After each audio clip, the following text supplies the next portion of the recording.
Alors bonjour à tous, je suis ravie cet après-midi de venir vous parler de l'éducation au goût des enfants. On m'a bien préparé le terrain, c'est super. Donc je vous parlerai de cette thématique avec mon expérience de responsable de projet et de formation à l'Institut du goût, qui est une association loi 1901 qui a été fondée par Patrick MacLeod et Jacques Puiset. Et avant de rentrer vraiment dans le cœur du sujet, quels sont les effets de l'éducation au goût et comment les évaluer, je pense qu'il est sage de redéfinir ce que c'est que l'éducation au goût, qui est quand même une approche pédagogique qui reste assez confidentielle. Donc, c'est toujours bien de bien définir son sujet. Alors, l'éducation au goût, qu'est-ce que c'est? Si on veut aller très vite, c'est une façon en fait de se découvrir à travers la dégustation. Donc c'est une approche pédagogique qui est vraiment centrée sur l'individu, sur le mangeur, et qui va nous permettre de porter justement davantage d'attention sur nos perceptions sensorielles, qui va nous permettre de découvrir par exemple qu'on est particulièrement sensible à telle odeur, à telle saveur, à tel arôme, qui va nous permettre aussi de poser des mots sur nos sensations, qui va nous permettre d'apprendre un petit peu mieux comment fonctionnent nos sens, comment ils interagissent, et qui va nous permettre de discuter de tout ça. Et ce faisant, on va se rendre compte qu'il y a des différences interindividuelles importantes entre les goûteurs. Donc, cette notion de différence interindividuelle, elle fait vraiment partie de la pédagogie du goût, de l'éducation au goût.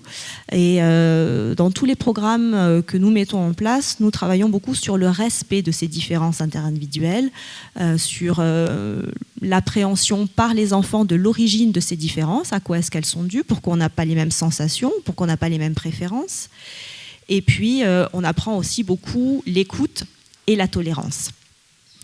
Voilà, donc vous avez compris que l'éducation sensorielle se distingue d'autres approches pédagogiques, comme l'éducation nutritionnelle ou l'éducation alimentaire. Alors, en 2008, un groupe de travail s'était réuni à l'Institut français pour la nutrition, qui est maintenant devenu le Fonds français pour l'alimentation et la santé. Et dans ce groupe de travail, justement, il y avait eu toute une réflexion autour de la définition de ces approches pédagogiques. Vous voyez bien que l'éducation sensorielle ou éducation au goût se distingue vraiment de l'éducation nutritionnelle, qui fait plus appel à des processus cognitifs sur la connaissance de ce qu'il faudrait manger, vous voyez les recommandations nutritionnelles. Et l'éducation au goût se distingue aussi de l'éducation alimentaire qui, elle, est plus centrée sur le contenu de l'assiette. Donc, dans l'éducation alimentaire, on va se demander d'où vient l'aliment, comment est-ce qu'il a été produit, comment est-ce qu'il a été transformé, comment est-ce qu'il est consommé, etc. Mais donc, ce sont trois approches différentes qui peuvent ensuite, évidemment, se combiner. Alors, pour bien délimiter notre sujet, je trouve que c'est intéressant également de regarder ce que n'est pas l'éducation au goût. Parce qu'il y a beaucoup d'idées reçues, beaucoup d'idées fausses sur l'éducation au goût. Évidemment, c'est compliqué de définir l'éducation au goût tant que vous n'avez pas participé à un atelier, tant que vous n'avez pas vécu des expériences sensorielles, tant que vous n'avez pas ressenti des choses et que vous n'avez pas partagé ces sensations avec d'autres dégustateurs. Donc on a un challenge en termes de communication, c'est-à-dire vraiment faire comprendre ce que c'est que l'éducation au goût sans passer par l'expérience, c'est compliqué. Alors c'est pour ça qu'il y a parfois des incompréhensions. Là j'ai relevé un petit florilège d'idées fausses sur l'éducation au goût, quand je fais des réunions de présentation avec des parents d'élèves, quand je fais des formations, etc. Il y a souvent des idées reçues sur l'éducation au goût. La première d'entre elles, c'est oui, mais l'éducation au goût, c'est vraiment une pratique élitiste. C'est réservé aux professionnels de la dégustation, aux restaurants gastronomiques, aux épiceries fines, etc. Il y a ce côté un petit peu snob à parler des sensations, etc. Alors que, évidemment, tout le monde a des sens, tout le monde peut s'en servir, tout le monde peut progresser dans l'attention qui est portée à ces sensations. Deuxième point, c'est que l'éducation au goût n'est pas du tout normative. Et ça, en fait, souvent, quand on fait des projets dans les écoles et qu'on fait des réunions avec les parents en début d'année, On a une attente des parents qui viennent vous voir en vous disant « mais alors c'est bien, vous allez apprendre à nos enfants ce que c'est que le bien manger, ce que c'est que le goût juste ». Alors que non, comme je vous l'ai expliqué tout à l'heure, l'éducation sensorielle permet à chacun de mieux se connaître, à trouver des outils pour comprendre pourquoi il préfère tel aliment plutôt que tel autre. Et vous savez que les préférences alimentaires, c'est quelque chose de très complexe qui dépend de tout un ensemble de facteurs, du contexte social et économique notamment dans lequel on vit. Donc on ne pose jamais dans l'éducation sensorielle un produit comme étant meilleur qu'un autre. On n'est pas là pour faire de la promotion de produits, ni pour dire ce qui est bon ou pas bon. Enfin, le prétexte qui est souvent utilisé pour dire « oh ben vous savez, l'éducation au goût, ça va être difficile à mettre en place dans nos conditions de travail, etc. » c'est qu'on me dit l'éducation au goût, c'est chronophage, ça prend du temps. Et ce que je réponds régulièrement, c'est que l'éducation au goût, c'est plus un état d'esprit dans lequel on est attentif à ses perceptions sensorielles. Ça ne demande pas forcément beaucoup plus de temps. Jacques Puiset, le vice-président de l'Institut du goût, à chaque repas, quand vous le voyez manger, il flaire ses aliments avant de les déguster. Donc flairer, ça vous prend 30 secondes en plus, mais vous stimulez votre odorat, vous vous préparez à recevoir l'aliment en bouche, vous comparez l'odeur et l'arôme. Voilà, ça n'a pas pris plus de temps, mais on est câblé, centré sur ses perceptions. Même chose sur le fait qu'on prenne le temps de mâcher, de mastiquer tout simplement, pour laisser les molécules odorantes être libérées et mieux stimuler nos récepteurs olfactifs. Donc c'est vraiment plus un état d'esprit que quelque chose qui prend du temps. Dernière petite diapo avant de rentrer vraiment dans le vif du sujet. Ce que je trouve vraiment intéressant dans l'éducation sensorielle, c'est que c'est une approche qui évolue sans cesse. Donc les classes du goût, par exemple, qui constituent le premier programme pédagogique sur l'éducation au goût en France, est né en 1974. Donc vous voyez, ça fait déjà un bon moment. Mais c'est un cadre ouvert, avec des contenus qui vont évoluer et des approches pédagogiques qui vont évoluer. Donc sur le plan scientifique, sur le plan des contenus, il y a plusieurs thématiques que nous essayons d'intégrer au fur et à mesure pour actualiser les contenus des programmes pédagogiques. On a notamment beaucoup de données maintenant sur les différences interindividuelles. Grâce au progrès du génie génétique, de la biologie moléculaire, on comprend vraiment beaucoup mieux quels sont nos récepteurs olfactifs, comment ils fonctionnent, idem pour le système gustatif. Grâce à l'imagerie cérébrale et aux neurosciences, on comprend également mieux comment se forme l'image sensorielle qui représente le goût d'un aliment. Donc c'est une image multisensorielle qui intègre toutes les perceptions, toutes les informations données par les entrées sensorielles. Tout ça, ça a un impact sur la pédagogie qu'on va mettre en place avec les enfants, puisque ce serait peut-être non pertinent d'avoir une approche trop analytique, de travailler uniquement sens par sens. Il faut prendre en compte cette complexité sensorielle, ces interactions sensorielles et le fait que la dégustation, c'est une lecture globale de l'aliment. Voilà, beaucoup d'études en cours aussi sur la néophobie alimentaire chez l'enfant. Et toutes ces données scientifiques, nous les intégrons petit à petit dans les programmes pédagogiques. Et c'est ça qui est vraiment riche et intéressant. Ce qui est formidable aussi, c'est d'établir une complicité avec des enseignants, de travailler avec eux sur des nouvelles approches pédagogiques. Alors moi, je fais ça depuis quelques années avec un enseignant parisien qui a bien compris l'approche des classes du goût et qui aide beaucoup à reformuler. Il connaît les enfants, il connaît ses élèves, etc. Et ce sont des petites choses, mais qui sont assez révélatrices. Par exemple, dans les conclusions d'une expérience, au lieu d'avoir un enfant qui vous dit « bon, ben, aujourd'hui, on a goûté des solutions sapides », on l'amène à recentrer son discours sur lui-même, puisque l'éducation au goût apprend à mieux se connaître.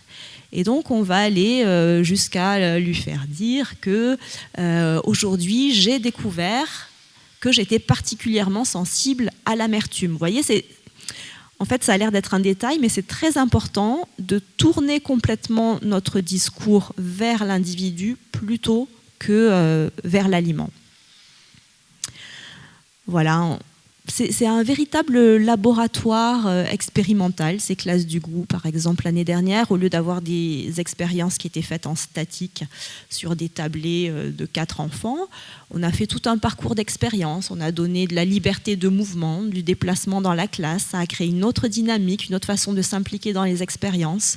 Donc il y a toujours des choses nouvelles à tester. Alors enfin, on arrive à notre thématique du jour. Quels sont les effets des classes du goût, de l'éducation sensorielle, et comment mesurer ces effets? Alors pour avoir une vue d'ensemble de ces effets, je les ai un petit peu regroupés par thématique. Et donc il y a essentiellement 4 thématiques sur lesquelles on va travailler. Celle que j'ai mise en premier, c'est le développement personnel de l'enfant. Ça me paraît vraiment primordial. On va détailler tout ça au fur et à mesure, mais on va beaucoup travailler à travers l'éducation au goût sur l'expression personnelle, sur l'expression de la subjectivité et sur des compétences psychosociales essentielles, telles que l'écoute de l'autre, le respect de l'autre, etc. Sur le plan davantage du comportement alimentaire, il y a aussi des effets importants de l'éducation au goût. Je vous en parlerai à partir de différents programmes, les classes du goût, les restos du goût qui correspondent à de l'éducation sensorielle à la cantine, enfin au restaurant scolaire.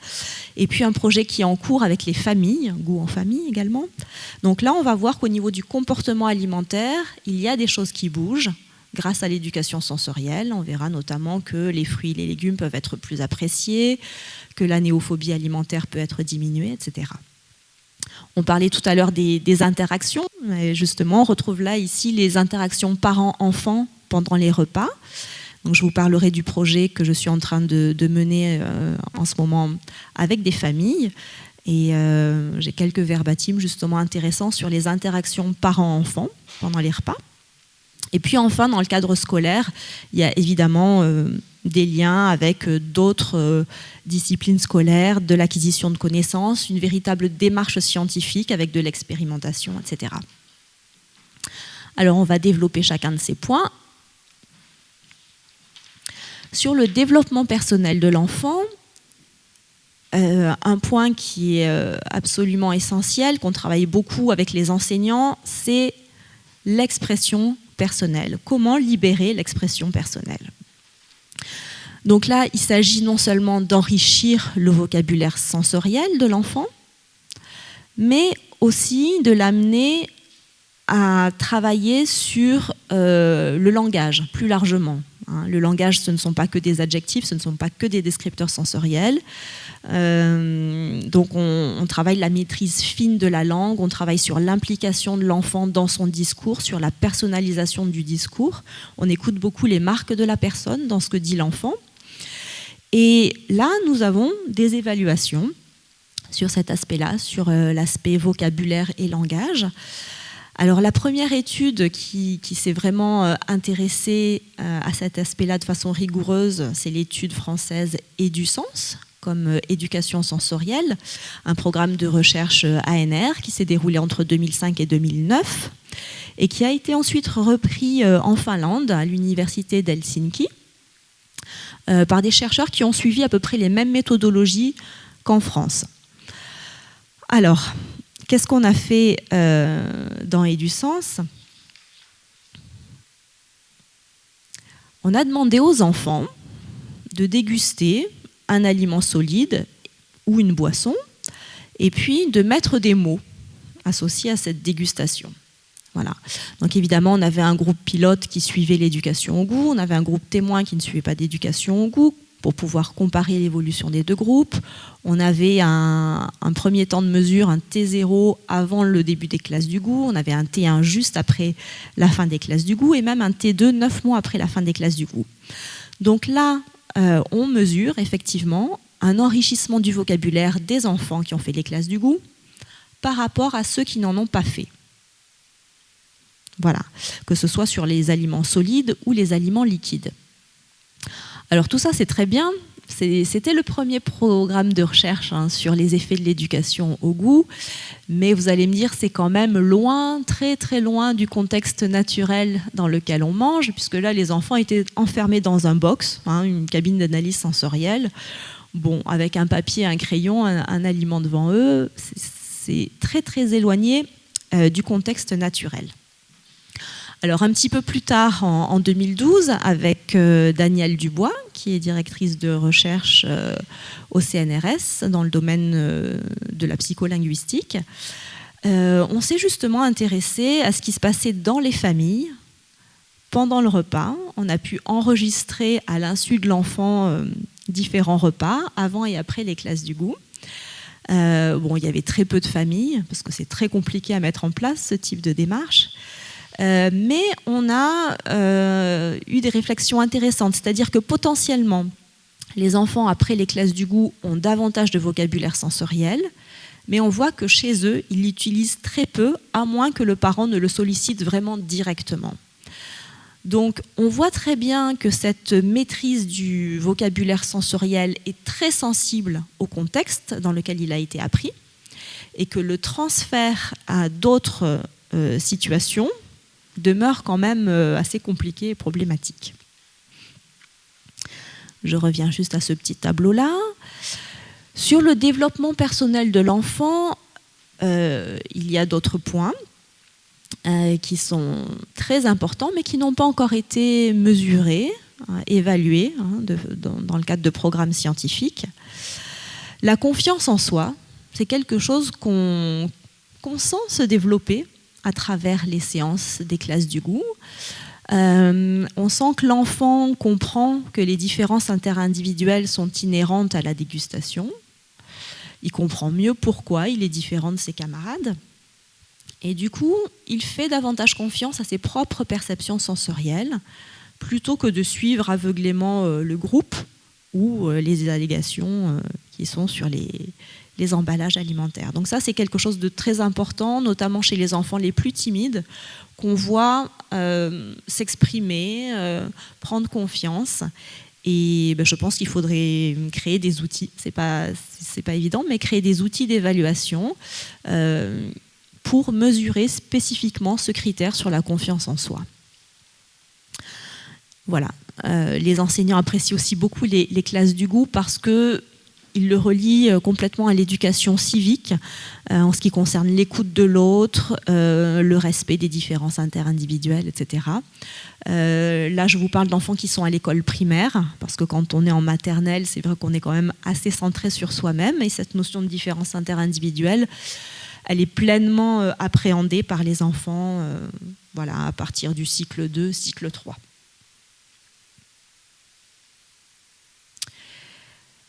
Deuxième thématique, le comportement alimentaire de l'enfant.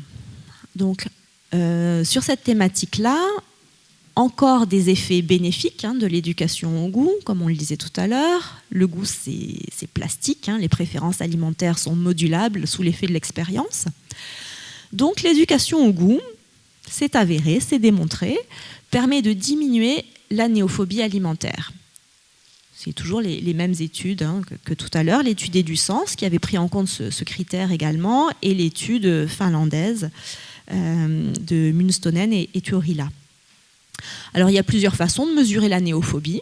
Donc, dans EduSens, on avait utilisé un questionnaire validé par la littérature scientifique, un questionnaire de Patricia Pliner, et on avait également intégré une mesure de néophobie intentionnelle, où on implique davantage l'enfant, on lui présente un plateau, vous voyez, avec des aliments un peu bizarroïdes, des fruits exotiques, des graines, que sais-je, des choses un petit peu originales. Et donc, en début de séance, on demande à l'enfant, est-ce que tu aurais envie de goûter cet aliment ? Sachant qu'à la fin, tu vas devoir le goûter, pour qu'on l'implique davantage. Pour s'assurer que ce sont bien des aliments nouveaux, on demande également, est-ce que tu connaissais cet aliment ? Et donc, on peut calculer un indice de néophobie qui correspond à la proportion du nombre d'aliments inconnus que l'enfant déclare ne pas vouloir manger.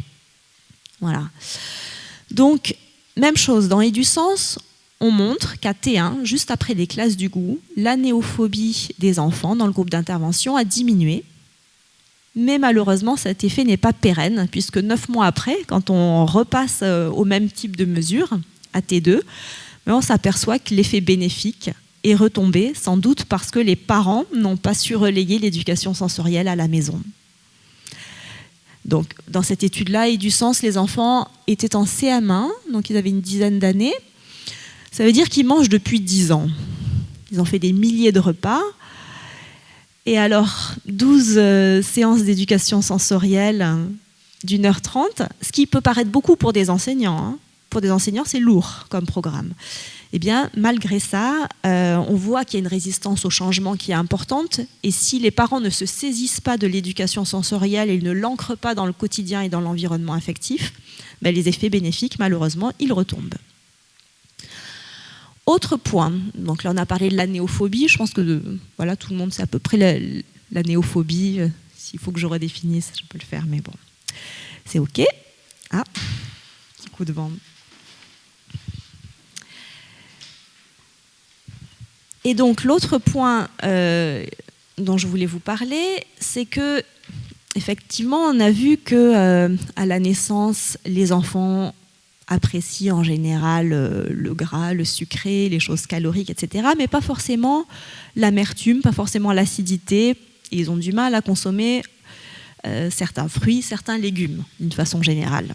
Donc l'éducation au goût est là aussi pour apprendre ce plaisir alimentaire, à construire ce plaisir alimentaire pour des aliments qui sont au départ peu appréciés.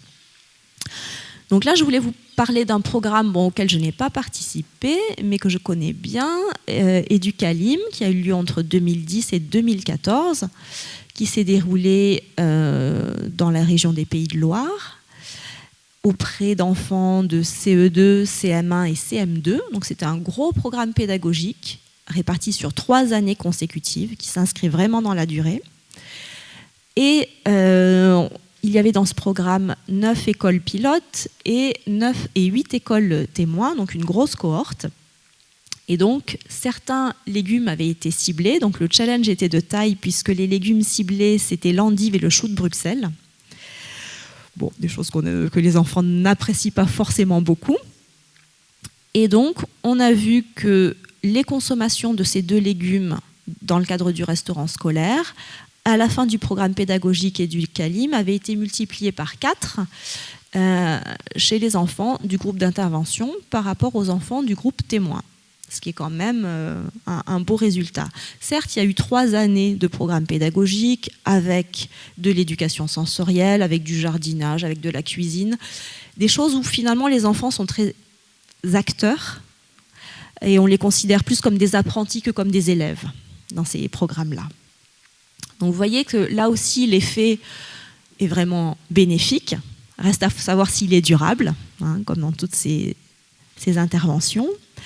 Et puis on a aussi en point d'interrogation, alors j'ai mis des points d'interrogation parce que le programme est en cours actuellement, hein, Goût en famille, qui est un programme piloté par l'Institut du goût, s'intéresse vraiment à l'éducation au goût que les parents peuvent donner à leurs enfants au sein de la famille. Depuis 2016, on a créé des outils spécifiquement pour les parents, des petites vidéos très courtes, des fiches d'activité. Il y a aussi un temps de présence parce que sur ces sujets-là, c'est bien aussi de vivre des expériences sensorielles ensemble et qu'il y a un vrai contact humain direct. Et donc, on se demande si, grâce à ce programme pédagogique, la variété alimentaire ou la diversité alimentaire de l'enfant va augmenter. Ça, on le mesure grâce à des carnets alimentaires. C'est le Crédoc qui a cette expertise-là, qui travaille avec nous sur ce projet-là. Donc c'est vraiment lourd, les carnets alimentaires à remplir. Il y a toute une partie sur le contexte du repas, avec qui on mange, en combien de temps on mange, etc. Est-ce qu'on mange à l'extérieur? Est-ce qu'on mange chez soi? Bon, il y a toute la partie contexte qui est assez développée. Et puis ensuite, vous avez le type d'aliments consommés à toutes les prises alimentaires et même hors repas. C'est-à-dire que si l'enfant boit de l'eau, il faut le rentrer dans le carnet alimentaire.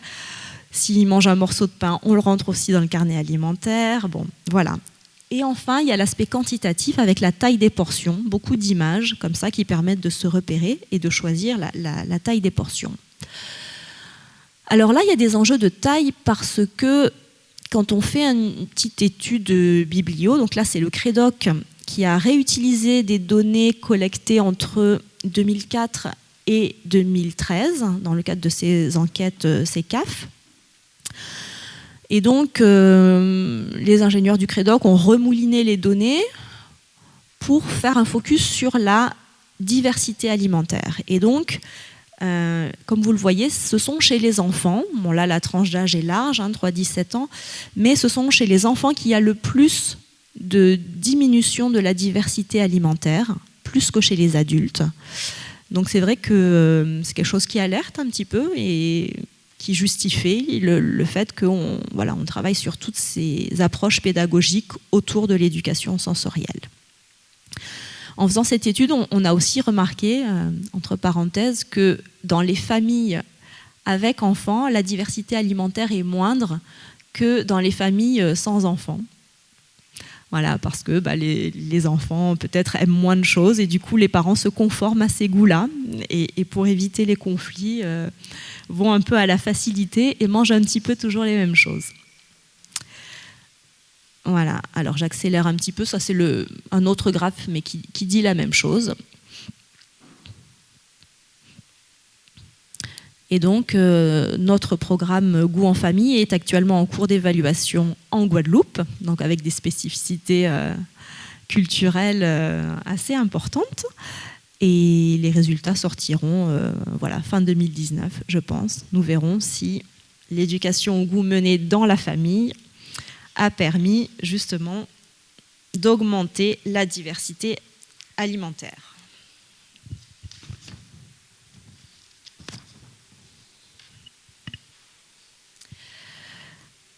Alors, sur l'axe interaction parents-enfants, il y a plusieurs volets qui sont ciblés par l'éducation au goût. Bien sûr, l'implication de l'enfant, ça on en a déjà parlé, que ce soit pour faire les courses, pour aider les parents à cuisiner. Ce qu'on est en train de regarder aussi dans Goût en famille, c'est est-ce qu'il y aura moins d'écrans à table ? C'est assez d'actualité. Ça, on y aura accès grâce au carnet alimentaire, justement, où le contexte spécifie est-ce qu'on regarde la télé en mangeant, est-ce qu'il y a un écran qui est allumé pendant le repas, etc. Voilà, en tout cas, j'ai déjà plusieurs retours, bon ça c'est du qualitatif, mais j'ai déjà plusieurs retours de mamans qui me disent que petit à petit on éteint la télé, on éteint les écrans et on se recentre sur les échanges familiaux pendant le repas.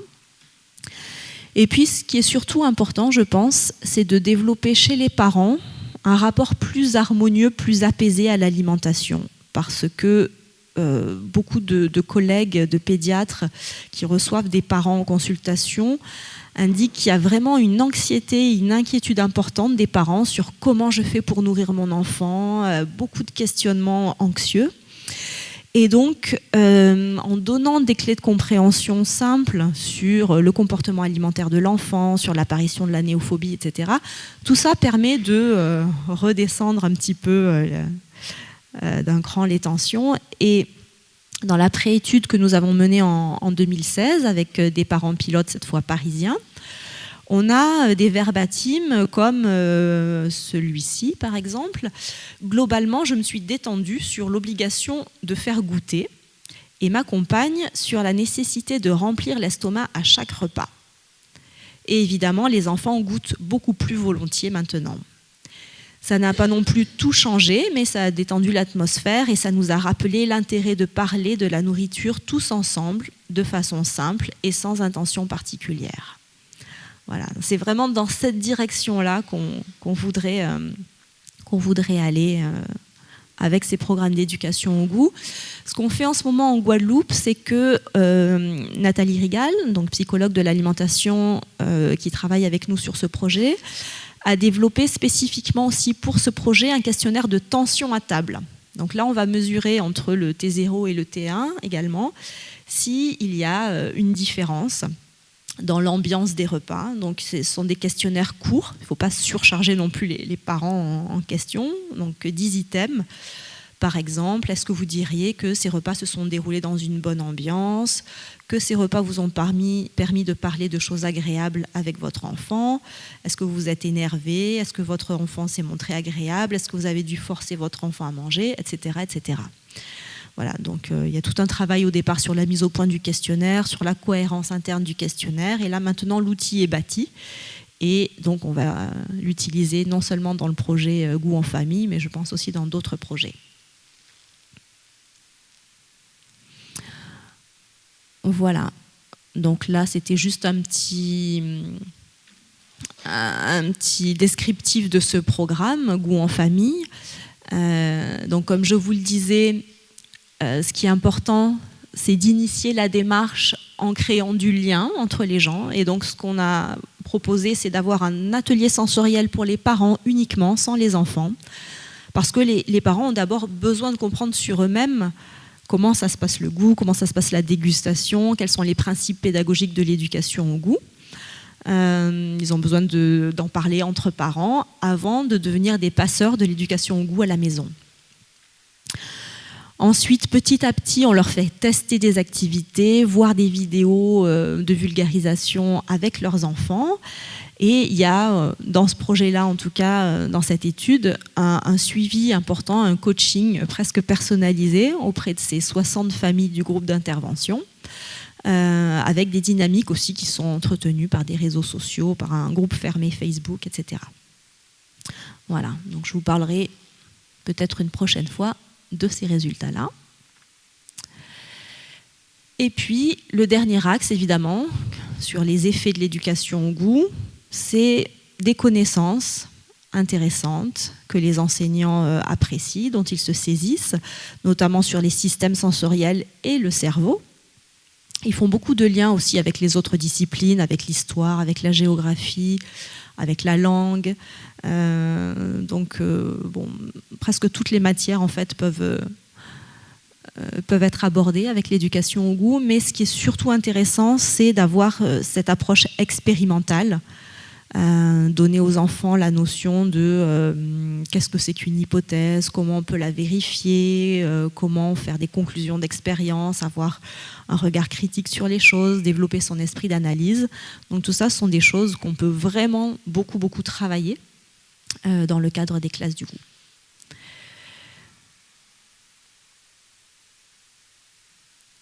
Voilà. Donc pour conclure, je vous dirais simplement que, comme vous l'avez vu, avec l'éducation au goût, finalement, on peut travailler énormément de choses. C'est une approche pédagogique qui est très riche. Et donc, selon les contextes, selon l'âge des enfants également, eh bien, on peut mettre en avant telle finalité plutôt que telle autre. Le petit bémol, c'est que tout ça, ça reste encore très confidentiel. C'est une approche qui est quand même peu connue, parfois mal interprétée, mal comprise, par les parents notamment. Donc il nous reste de gros chantiers pour mieux communiquer sur l'éducation au goût et la faire connaître et reconnaître. Voilà.